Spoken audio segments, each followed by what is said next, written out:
Huge. Oh. Pero sa 100 pesos sa binibinta ni Diwata, masarap talaga yun. May soft drinks ka na. Okay. Only rice ka pa. Okay. Saan ka pa dyan, di ba? Sa lahat nagbabas kay Diwata. Sarap talaga. Gusto ko lang mag-in. Gusto ko lang sa inyo. Sa isang daan. Hindi pa kayo makontento. Nakakasarap yan. Nagbabas talaga kay Diwata. Galit na galit ako. Oh. 100 pesos lang. Oh. Sabihin nyo yung masarap. Yun, ayun. Masarap. Yun yung matikman yung sarap na hinahanap nyo. Okay. Sarap. Sapat na yung 100 pesos Pero, lang. Ang rice pa, may soft drinks pa.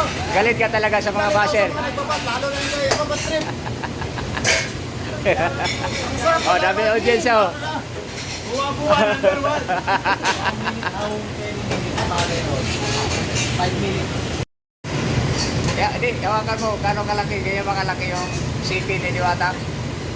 Ito, pandalawang order na kay Diwata to. Natin dito, isang order. Ay, anong lasa nung para CP ni Diwata? Para sa akin, ang para si Diwata, okay. Ayun. Ayun sa'yo, Ito, mas malupitan. buwa-buwa fried chicken.